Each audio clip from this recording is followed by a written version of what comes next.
Welcome to House of Champions. Use your friends, dropping your comments and questions in the chat, and make sure you smash the like and subscribe buttons as we review the action from today's EFL Cup Round of 16 game between Manchester City and Liverpool. In the house today, we got Michael Lahoud and Nigel Rio Coker. Boys, how you doing? Good, thank you. Yeah, doing grand. Weird to have club football back so soon, huh?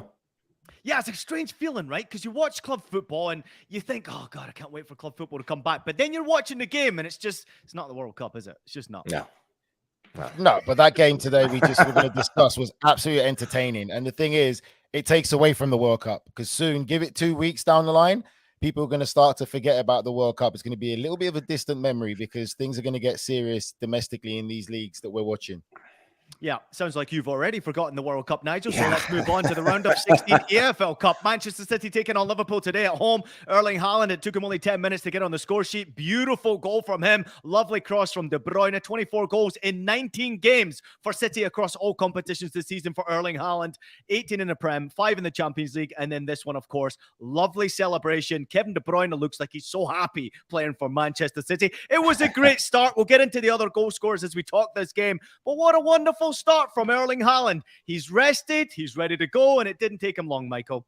Yeah, it's a weird thing if you're him and you're almost waiting for the most important supplier of your goals in Kevin De Bruyne to come back first. And the fact that De Bruyne and Belgium got knocked out in the group stages is going to be the best thing for this relationship, the best thing for Pep Guardiola and Manchester City. And Erling Haaland looked a very happy man, but outside of the goal and maybe a first half chance that he had that he should have put in, he really didn't do as much in this game. He really didn't have to because City had the better quality on the field. Mm-hmm. Well, for me, I'm not going to talk about Haaland because I'm sure it's not going to be the last time we mention his name as we just started. We're not even in the Premier League games yet. But for me, I want to marvel at Kevin De Bruyne. He was absolutely sensational today. Like, just the quality that kid possesses. He's unbelievable. He really is one of the top players in world football. And I think today was just a performance where I look at that and I'm like, you can see he is the heartbeat of this City team. As much as Haaland gets a lot of the headlines and everything, you take Kevin De Bruyne out of that team, I don't see Erling Haaland scoring or being as clinical as he has been for Manchester City. Kevin De Bruyne is the heartbeat of Manchester City, and the performance he put in today was just top-class performance. Nigel, is he the same player without Erling Haaland, though? Because you must remember that they had Gabriel Jesus and they have had other strikers in the past at Manchester City, but he needs players to finish the opportunities and those wonderful crosses. I mean, I love David Beckham, right? And David Beckham crosses the ball like something I've never seen before, but De Bruyne has the same technique and style. Every time he puts a ball into the box, it's just waiting for someone to finish it. And now, Nigel, he's got that striker. He definitely has that striker. He's got that striker that's going to get on the end of things and that can be clinical and wants to move in behind. And like I said before, we've already talked about the bromance that's blossoming between the two of them. So it's one of those things where it's a match made in heaven, Ian. And it's kind of like when you used to have those central midfield pairings where both players complement each other tremendously. You look at the Arsenal Invincibles, Patrick Vieira and Emmanuel Petit.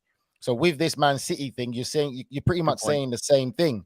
When you look at Kevin De Bruyne and Erling Haaland, all he wants to do is score goals. Haaland doesn't have to get involved in the build-up play, doesn't have to really be too much of a link-up man. There's so much top-class quality around that City team. They can do that. All they want him to do is put the ball into the back of the net. And with the delivery, the vision that Kevin De Bruyne has and what he's doing and just that game today, it's a match made in heaven. Yeah, I would want to see Kevin De Bruyne's credit card bill after the World Cup because I'm sure he went to tons and tons of therapy with the service that he went into the World Cup and put for Romelu Lukaku. The fact that he shows up to the Etihad and doesn't see Lukaku, may not see him ever again with the national team. Hey, this game was for you, Kevin De Bruyne. So golf clap for him and how he executed in the final third. KDB and Erling Haaland, this was what City were missing last year. I go back to the Champions League semifinals when they had that match against Madrid where Jack Grealish misses a wide open chance that Erling Haaland would have punished Real Madrid. And Manchester City, we may be talking about them being Champions League winners last season. Now, fast forward to this season, this was a very important goal for Erling Haaland to score. The injuries, the question marks, as a striker, when you get that first goal, the fact that it came so easy, effortlessly, and it came early on in the game, we will see the goals keep raining in, I think, after this game because he scored early. Yeah, I think it's important to get that goal, especially when you've been sitting on your backside for such a long period of time watching all the other teammates play in the World Cup. Must be disappointing for him. We've got a question coming in from Andy real quickly to you, Nigel. He's saying, will Norway make the 2026 World Cup? It's a good question, really, because Erling Haaland, best players in the world, best strikers in the world, we want to see in the biggest competition in the world. Will they be there? I think it'll be very difficult for them. But like you just said there, Ian, Erling Haaland will score the goals. But Norway don't really have that provider yet that can really make that team tick. There's a lot of pieces that need to be filled. I know Michael's raising his eyebrow because I know exactly who he's thinking of, but I'm sorry, he's not on the same level as Kevin De Bruyne. Go on, Michael. He's not on the same level as De Bruyne, but he's a good player. He's one of the best providers in the Premier League right now. But internationally, still, you have to say the name so people out there watching know who you're talking about. Martin Odegaard for Arsenal. The Arsenal, they're top of the league, right? They're above Manchester City. He's not playing in his Norway national team. I'm not talking about that. We're talking about Norway. We're talking about the other pieces that go with it. Look how strong a competition it is in Europe to qualify with all these other nations. You look at Italy that didn't even qualify. Have you seen Italy recently? How they're resurging? It's going to be a tough call for Norway to qualify, in my opinion. I agree. I agree it'll be tough, but I think there's a lot that you can do when you have two special players on the international level. With Norway, when you have a player like Erling Haaland, when you have someone who can play the final pass like Martin Odegaard, is he Kevin De Bruyne? Absolutely not. But Martin Odegaard is a very good footballer. Mikel Arteta certainly thinks so. He's the captain of Arsenal right now, who are top of the league. I would put more respect on Martin Odegaard's name given what he's done this season. It's not just him, though, Michael. They do have players who are playing, multiple players playing in Italy, some in Germany. They are starting to spread around the love and certainly got the experience, especially with this being a more extended World Cup here. Producer Des is mentioning that it's a 48-team World Cup. You have an opportunity for countries like a Norway to make it. And when you have a striker who can finish chances, sure, Nigel's right. You need someone to create opportunities for him. He's not the type of player that will go run, drop off, pick up the ball and beat 5 players. He's not that guy. You need to create chances for this guy, and there needs to be those killer passes in behind for him to get on the end of it. So they do still need to step up. So it's a big question mark, even with a 48-team World Cup. Go, Nigel. It is. But no, 100%, Ian, you're right. But then you talk about international level. Look at some of the teams we've seen in just this World Cup. You look at how good Switzerland were. You look at Denmark with the players that they have. Yeah. Nigel says no. You're 100% right. They're not. They need to step up. I'm sorry. They're not at that level yet. You know, Norway are redeveloping some talent. They have produced some great players in the past, but they're redeveloping it. And I just don't see them with how competitive other European nations are. And you're talking about front to back all the way how good you have to be. Norway just not quite there yet. Just the two. All of right. them. I do just a quick thing for me, and before we move on, I look at some of the teams coming through, and I asked in our little chat, Bodo Glimt, what they're doing on the club level, the fact that they're competing, whether it's the Conference League or the Europa League, they are competing. They're becoming more competitive, and I think a club like that could be a pipeline for the national team moving forward for 2026. It's a lot of great youngsters in past. And listen, Norway have had successful national teams in the past as well. They have been able to compete, but the quality of player is not at the same level. You have an Odegaard and you have, of course, Erling Haaland, but you need a support system. And if you don't have that, it's going to be very difficult, especially with the recent qualification process. There was a lot of experienced players in there, 27, 28 years old, not going to be around when it comes to the World Cup. So they need their youth system to really step up big time. Let's get back to this game. Fabio Carvalho equalized 20 minutes into this game. Fantastic goal it was. Good build-up, good bit of space, unmarked inside that penalty area. We can talk about this in two different ways. This obviously being the first half of this game. Liverpool got their goal. They probably deserved their goal. Poor defending from Manchester City. But my, oh my, Liverpool, when they do break, they look dangerous, Nigel. They look dangerous when they break. It really was. It was a great game to watch. But I don't know. I'm finding it a little bit hard to kind of analyze it because I kind of expected that in the sense from Liverpool. I still feel Liverpool are still finding themselves. They're finding themselves, and you can clearly see in that midfield, this is the reason why they're trying so hard to pursue Jude Bellingham. They're missing some extra bodies in that midfield. They're really missing that full energy, energetic, top quality player in centre midfield. They are. They're lacking that bite. They try to press high at times. And again, I still feel that these players are so tired still from the 7-year demand of Jurgen Klopp, of the intensity and stuff. And remember, we said it, they're trying to change their ways now. They're trying to be not as predictable. So some games they might press high, they might not. I think they do look dangerous when they break. I still question Nunez. I don't know what you guys think. I personally don't think he's going to be as clinical at Liverpool as he was at Benfica, because the chances he's getting, there was a great cross in the game from Robertson that came in the back stick and he side-footed wide. If you're a top-class striker that they're paying 18 million for, 60 million for, you've got to be putting that in the back of the net. You've got to be at least hitting the target. He had an opportunity early on in the game and let the defender recover.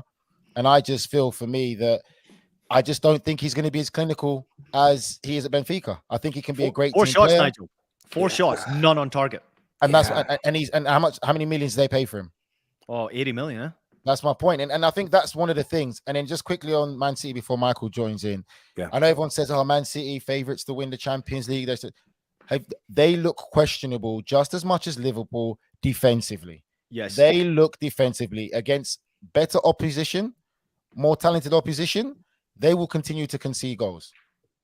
Yeah, this is a City team. I think Pep Guardiola is conceding the fact that they have the arsenal, they have the talent, they have the depth to outscore teams. They'll be happy winning 5-4 as they are winning 1-0. When you have Erling Haaland, goals are almost guaranteed. And when I look at the City team, looking at the players they brought in from World Cup action, Phil Foden coming off the bench, Jack Grealish coming off the bench, that they're just spoiled rotten for talent. And hey, they have the money to pay these players. For Liverpool, you're not going to win any applause between that partnership of Joe Gomez and Joe Matip. Although Matip, credit to him on that incisive pass, and there was a James Milner for the first goal. I really, really do like how he's improved with the ball at his feet. Matip, not typically your defender that's going to make that pass. Virgil van Dijk is going to be that one with Liverpool. I think they really miss the presence of Van Dijk and the likes of Konate, who will be coming back, players rested from their World Cup action. But what worries me about Liverpool is exactly the player we're talking about, Darwin Nunez. In the second half, I think he had a 1v1 where he made the run right down the right-hand side. The ball gets played in, and it was Matip again who plays the ball, plays him in, and he's in 1v1 with the goalkeeper, and he's looking for a pass rather than taking the shot. Mohamed Salah's not looking for a pass. The player who they used to have in their team that would have put that away, Sadio Mane. The issues for Liverpool rest in the fact that he bailed them out a lot last season. They didn't appreciate him. They thought they could get a better deal with the younger player in Nunez. And hey, if I'm a Liverpool fan, I would be asking my club to potentially sue Darwin Nunez for fraud. Do you not think he'll come good though, Michael? Do you not think that the talent that we have witnessed from Darwin Nunez, obviously previously going to Liverpool, and I recognize the price tag, it is a heavy price tag, but Nigel, as you know well and truly, playing in the Premier League is completely different from anything these players have ever experienced before. You can play anywhere in the world, but once you get to the Premier League, you've kind of got to relearn the league. And it's same for Nigel. You go from the Championship up to the Premier League. You've got to learn the league. It takes time to learn systems, to learn how they play, how to work as hard as Liverpool demand and Jurgen Klopp demands. I think it will take some time, Nigel, but I do believe that he will get there. Go ahead. I don't know, Ian. I disagree with you. I think I look already at the talent. I look at what he was doing already at Benfica. And if you want to compare it, we've got to be honest. You look at Haaland. We all question whether Haaland would fit in Pep Guardiola's system. How does Pep going to play? No, we all did not do that. Some of us did. Some of us questioned whether he would fit in Pep's system with the false nine. But you look at how he did it, and I just feel that, I don't know, I just look like Michael said there, the confidence just seems too low for a player of that quality. And yes, the price tag is going to be a burden onto him, but you're at Liverpool. You're expected to score goals. If you're going to come for that price tag, you have to score goals. And you can see it in body language and action. And what Michael said there is a great analysis, because he looked to pass. He didn't believe in himself well enough to go and have an attempt on goal. And then he drags it completely wide. That, for me, is not good enough. If he's hitting the target and the goalkeeper's pulling a save, you can say, you know what, he's hitting the target. You can't ask more than that. You know, sometimes it will go in for a striker, sometimes it wouldn't. But when you're not hitting the target and you're dragging it, and you're going to be Liverpool's main goal scorer, main threat, that's when it's going to be worrying. And sometimes we have to understand it just might not be a fit for him. It doesn't mean he's a bad player. It doesn't mean he's a poor player. It doesn't mean Jurgen Klopp's a bad manager. It just might be Liverpool is not the fit for him, where we will see Nunez firing at his best. I think it's a good point that we're talking about, because we're talking about a young player who you see him creating chances. I'd be really worried about him if he wasn't creating. The fact that he created and had 4 chances today, that is a positive sign for a striker. But you're not going to a mid-table team. You're not going to a team battling for relegation. You are going to a Liverpool team that is one of the biggest clubs in the world right now, that has been playing in Champions League finals. When you were brought in to replace one of your main goal-scoring threats, Nigel, you know this, playing in the Premier League, the shelf life of a striker who is dependent upon, you have a very small shelf life to deliver. If you're Nunez, you will not be getting chance after chance, because you're going to. Yeah, but they're not just relying on him though. They're not just relying on him though, Michael. If you think of Sadio Mane's goal figures were not 20+ goal figures a season. But he not relying on him to score goals. But the difference with Mane lived for these big games. He was their big game player. But he showed up against Man City last season. He was the difference between those two teams when they played each other. And if Mane wasn't scoring, if Mane wasn't scoring, he was creating for Salah, and Salah was creating for him. That's the difference. That there still isn't that connection at the moment with Nunez and Salah. If one of them is not scoring, one of them's creating. But let's just go about how we will say history repeats itself. And I say it's not the perfect place or perfect fit. I look at Fernando Torres at Liverpool. What an amazing season he had for Liverpool. Goals he scored. Goes to Chelsea. Looks like a complete different player. Fish out of water. Worked hard, but couldn't hit anything into the back of the net. I don't even know. But it can happen. That's my point about sometimes it happens for players where it just might not be the right fit. And I think the Fernando Torres comparison for me is one of the best ones I can think of, because he was sensational at Liverpool and he had an absolute torrid at Chelsea. Yeah, great stuff. Great comments. Quick stat here for you as well as we just wrap up the first half here. Erling Haaland has now scored on his debut in the Norwegian Football Cup, Champions League, Bundesliga, DFB Pokal, DFB Super Cup, Premier League, and now the League Cup in England. Not bad for Erling Haaland. Welcome back to football from him. All right, we're going to take a quick break. More reaction from the Liverpool and City game and final thoughts from the lads when we come back. You are watching House of Champions. Don't stop watching Leo Messi, the man, the myth, the legend, the GOAT. Utterly explosive. The UEFA Champions League. Stream PSG matches live February on Paramount+. Just a quick reminder, if you're an American soccer fan that follows the Stars and Stripes, make sure to check out another great pod in the CBS Sports podcast family. In Soccer We Trust. Former US men's national team stars Jimmy Conrad, Heath Pearce, and Charlie Davies, they discuss all things about the beautiful game as it pertains to the US of A. Download and subscribe to the In Soccer We Trust podcast anywhere you found this one. Welcome back to House of Champions. You enjoy Michael Hood and Nigel Rio-Coker. We're discussing the round of 16 EFL Cup game that just wrapped up. It was Manchester City with a 3-2 victory over Liverpool. We've already gone through the first half. Let's get into the second half. It didn't take long, Michael, before we got some goals. 47 minutes on the clock. Riyad Mahrez scored a banger, and then Mo Salah a minute later equalized to make it 2-2.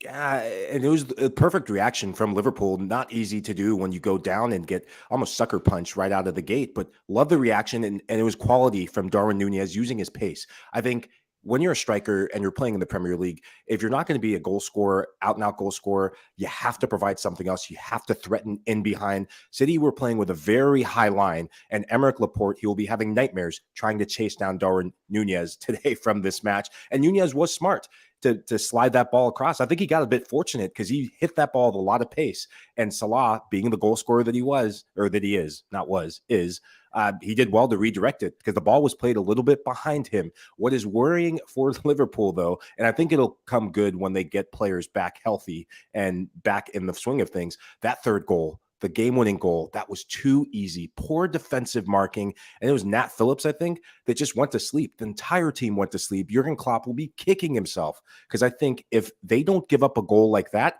the longer it's 2-2, I actually back them to go on and win that game because they were doing well to press in the second half once they got the equalizer. But Mike, I have to say as well, I think even for Manchester City, the equalizer, the Liverpool scored a 2-2, like you just described about Nunez down the line into Salah. What's Aki doing? Aki's one of them with Salah. Space doesn't score. So if all he has to do is be close to Mo Salah and try and get a physical touch around him and stay around him. He's the only person there. Aki's running that way and not looking at ball and man, which is what you're taught. You know where the ball, you can see where the ball is. Where's the man? You've got to be on that half turn. He's facing flat back there. And then all Salah does is just stand still, stop, and the ball falls to him. And Aki doesn't know where he is. So for me, I still look at that as poor defending. At that level there, it's poor defending. You've got to use common sense. one-on-one break. It's only Salah there. Stay close to Salah because the space doesn't score. The man does.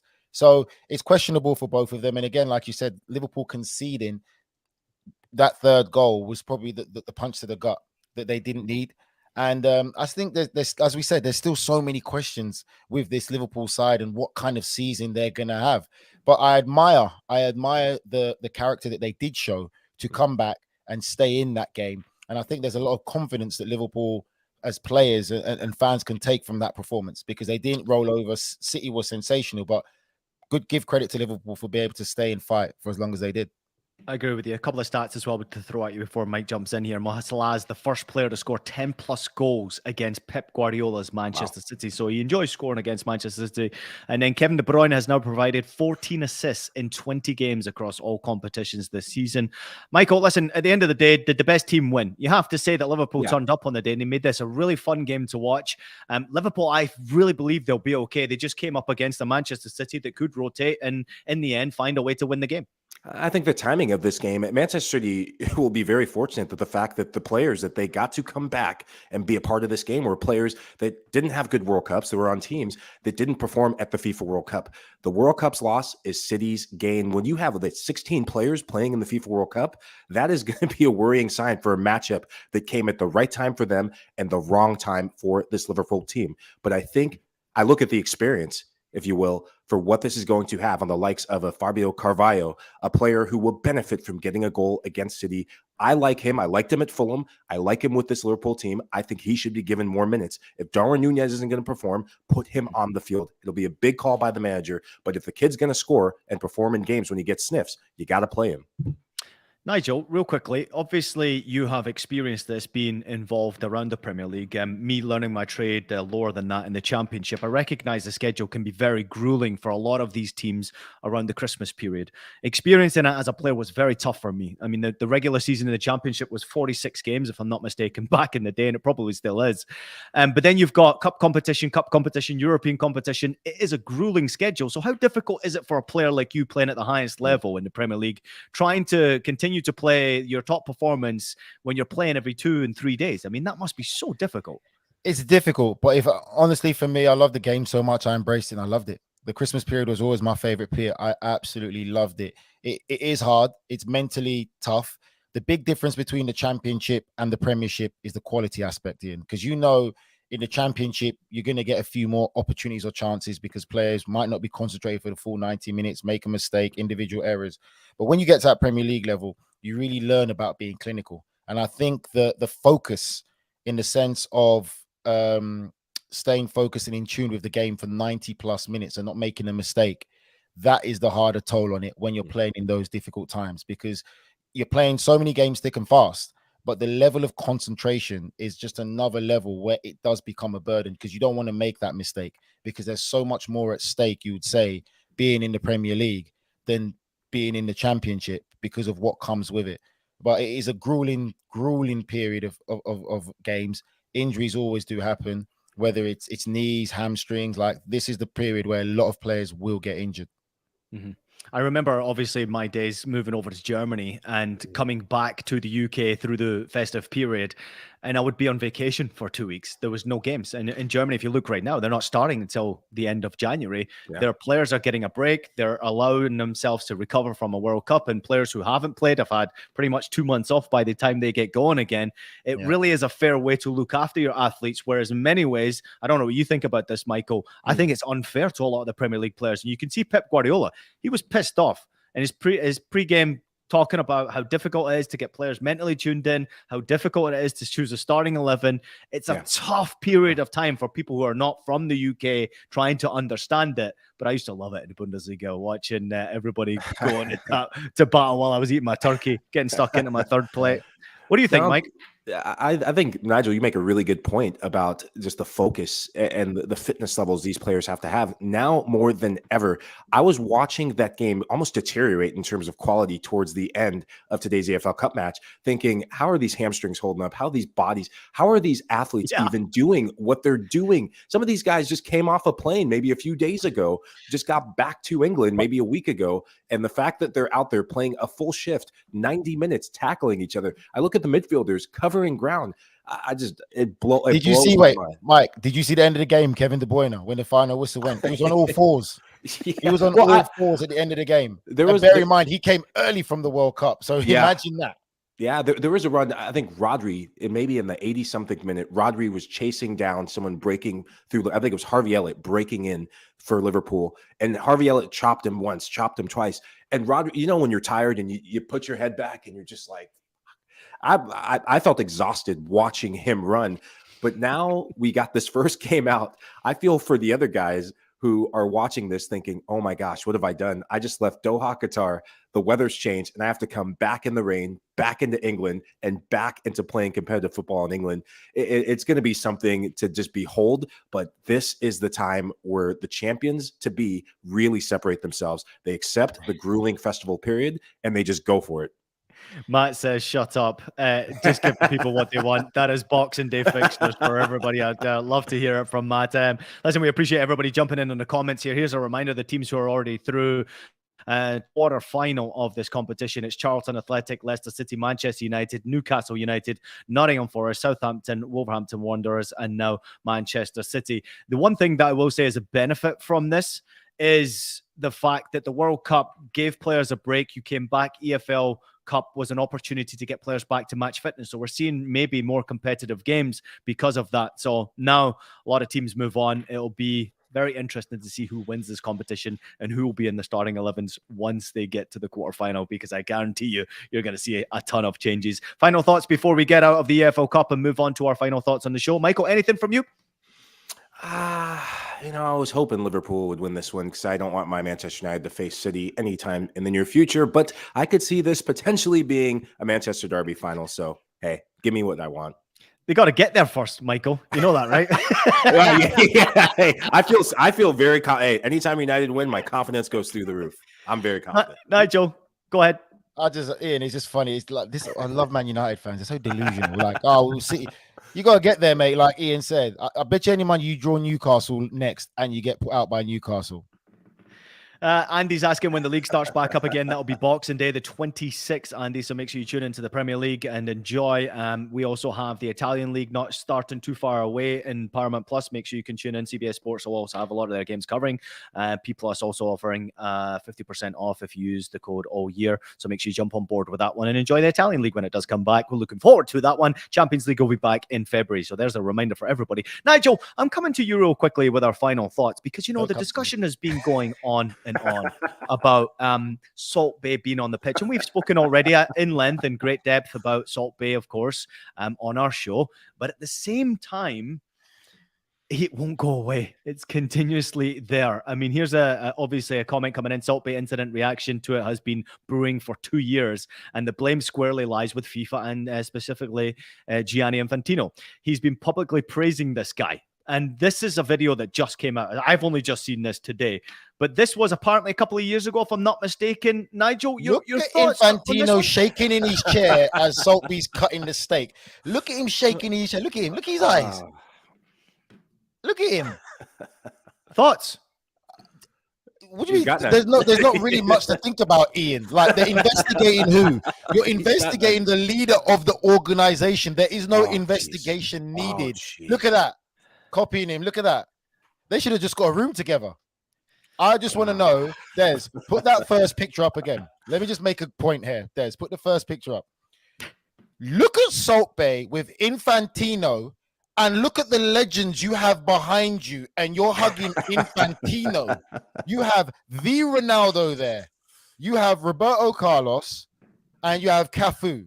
Legends, historic legends of world football, and you got your hand around Infantino. That just tells you all you need to know. Why are they even doing an investigation? Go on their social media. You know who gave him access. That's all you need to say. Yeah, I think this is the full out on evidence of what we need. This is the incriminating evidence. FIFA, you have your man. He's your president. But I also think we're seeing how football is changing, how you would have legends being the face of an iconic moment like this, but you have Salt Bae, who's a TikTok social media star, and Infantino probably issuing his next re-election campaign in front of our eyes. I do think he's going to get reelected no matter what. That's my spiel. There was a great tweet that came out from Italian Football TV. It's IFTV official. That's our Marco Massini. You'll catch him obviously on Serie A coverage on Paramount Plus. That's his group. And he put a picture up with Salt Bae holding the trophy next to Di Maria. And the tweet said, then you see Salt Bae with the cup in his hand. They didn't let me go to the World Cup final.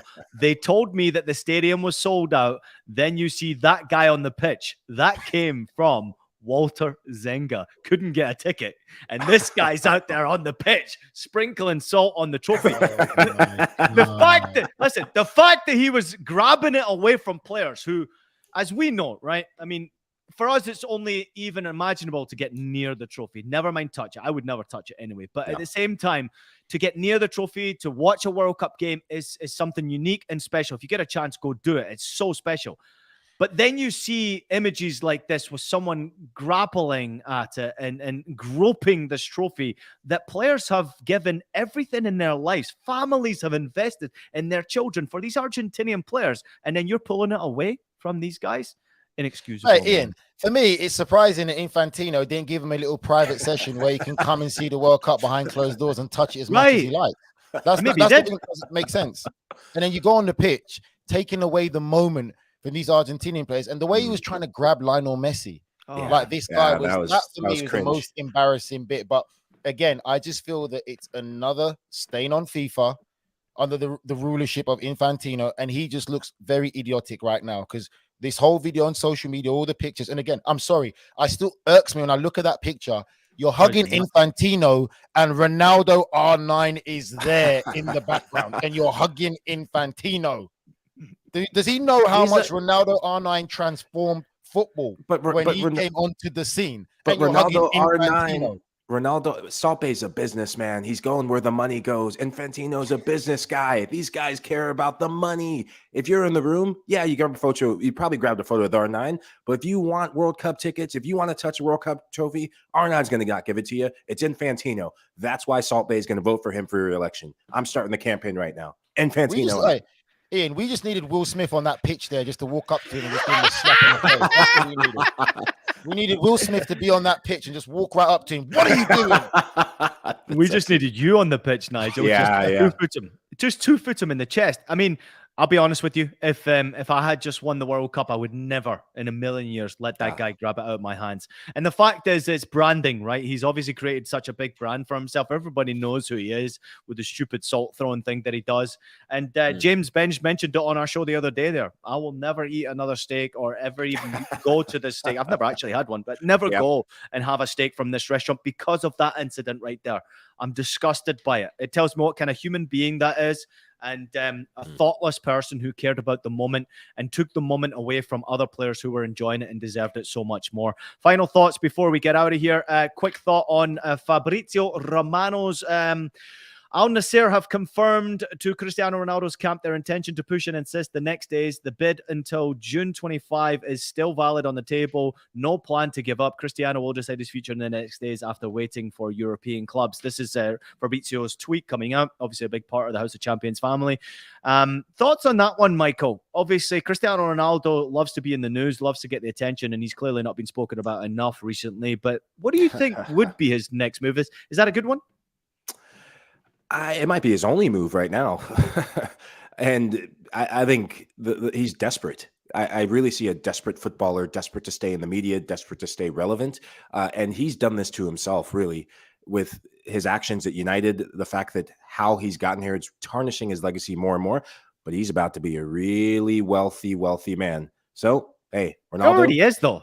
He already is. He's about, he's a money guy. He's following the money. At the end of the day, if this is your only club, not a bad option. You got no other option. That's why, for God's sake, Mike, let's be real. Let's talk about the mental state. Cristiano Ronaldo is competitive, super competitive, wants to be the best. Love it. Can't take that away from him. But regardless of how you say it'll be hurting him right now, the fact he's watched his biggest rival lift the World Cup. That'll be burning him inside. He wants to stay in Europe because, again, Messi looks like he's going to stay in Europe if the reports are true about an extension in Paris Saint-Germain, going to break more records with the Champions League. And if he wins the Champions League again, that is what will burn Ronaldo the most. The competitive nature within him is what's going to be burning him the most. He wants to stay at a European club, but how he handled that whole Manchester United situation and what's happened recently, it makes it very difficult for top European clubs competing in the Champions League to willing to take the risk on him. If Ronaldo can turn down these 200 million to win the World Cup and this big contract, he will take the World Cup. He is very competitive, and I just think that will be burning him for sure. Yeah, but Nigel, do Portugal play him at the World Cup or even the Euros? I mean, he just looks like he's done with Portugal now, as far as I'm concerned. I think he's still there at Portugal. He needs to play games. I'm not surprised he didn't play this World Cup because he wasn't playing at Manchester United. And I told you it was a World Cup where you need to be fit going into this World Cup.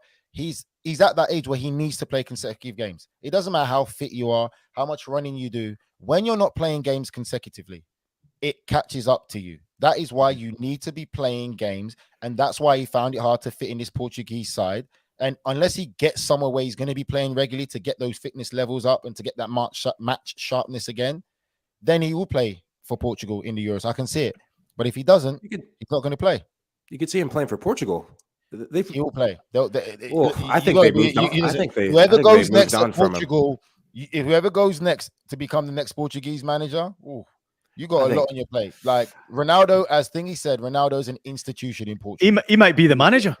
Yeah, exactly. They might as well give it to him to be player manager. Yeah. I think that's the only way he plays. I think there's a Portugal team that is ready to move on from him. You look at the stars waiting in the wings. You look at the age of some of those stars. I don't see him a part of the national team by the next Euros. I think that would be an absolute hindrance on Portugal's ambitions and potential going into the international scene. But Matt saying here, Mike, he feels oddly sorry for Ronaldo now. His legacy has been torched in a matter of weeks in a very humiliating way. It's not far wrong, though, when you think of the whole situation, the whole story with Ronaldo, Messi winning the World Cup and him sitting on the bench and his reaction, walking off the pitch and all this stuff. Go ahead, Mike.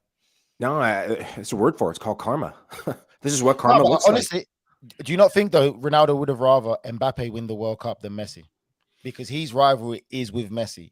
Like Mbappe still isn't seen at the level as Ronaldo or Messi. So I think Ronaldo's competitive nature still is with Lionel Messi. Seeing Lionel Messi pick up that trophy was beyond a gut to the punch. A punch in the gym. Yeah, gym right now. That's lifting weights, bench pressing his way right now on the running machine with weights in his arm, getting ready for next season's Champions League. But you know what? Do you guys think that the sneaky last minute that a European club will come in for him? Something will happen. Yeah. Well, so let me ask you this real quickly then, Nigel, and then Mike, you can follow up here. Yeah. If there is a club that would come in from him, and we must admit now, there will be offers on the table from European clubs. He's obviously waiting for the right one. Where would be the right fit for him, Nigel? What, club-wise? Yeah. It depends what club. Like you said, you can't say. I'm asking you. No, I'm asking you. If you were to look at a club right now. Ronaldo is still a talented player, but he has to go into a club where the system works around him for a year or two, where you're going to have a lot of youth, a lot of enthusiasm, but youth with good quality, with potential, where they could make that next step up to maybe that top 1% club where they can work around him. Because you know you're going to be down defensively because he's not going to be able to press high from the front. But if you got the right youth around him and utilize him in that kind of system, he'll work well. It has to be a young club. Can't be an older club. Yeah. I just don't see it still. Because he's if you're a club of relevance, if you're a club that's a prominent club in Europe, how he got out of the situation wasn't the fact that he just wasn't getting minutes. It's how the thing that clubs have prided him and lauded him on, his professionalism. He's not been professional, and he carried that lack of professionalism to the World Cup stage. I think he's done a lot of harm for any club who really has a Champions League ambition to go and get him. So I struggle here to think of a club that he would thrive in right now because he's not being professional. And I don't know. I just can't I can't see it right now. Can I give you one? Go on. Borussia Dortmund. It's not a bad shout. No striker. Lost obviously Alert long term at the moment while he recovers. He will come back, obviously. They tried to bring in Modeste, who's struggling. They're in the Champions League. They need someone who can score goals and take opportunities that they create. They also need a bit of an icon right now, because right now they're looking for a short-term fix, Borussia Dortmund. That's a great shout. Yeah. That's a great shout. And then just before we get out of there again, Ian, I still can't fucking believe Salt Bae was hugging Infantino and not Ronaldo, the R9, the legend. That's all I have to say. I'm going to take you for one of those steaks, Nigel. Me and you, we're going to go in there. Oh, no, you listen. fuck. No, Nah, we're mate. going to go in there. That's hilarious. And you know what we're going to do? We're going to tear the fucking place apart when we get in there, right? All right. I think it's time for us to go. The language has just gone south very quickly talking about Salt Bae. Thanks, everybody, for tuning into the show. Thank you to everybody there for your comments as well, joining and just wrapping up the round of 16. Manchester City getting the victory over Liverpool, move on to the quarterfinals of the EFL Cup. Michael Lahoud, we appreciate you. Thank you so much. Nigel Rio Coker as well. Boys, you are great at what you do. Continue to do great things as we go through this festive period. The boys will be back at it again tomorrow. But just a reminder to everybody out there, we want to thank you also for listening to House of Champions. Please take a minute to leave us a rating and a review on your favorite podcast platform. We're available on Apple Podcasts, Spotify, Stitcher, and anywhere else you listen to your podcast, and also available as video. So subscribe to us on YouTube. I have lost my power to talk right now, apparently. So it's time for me to switch off and go get a bevy. Thanks, everybody. We'll see you next time.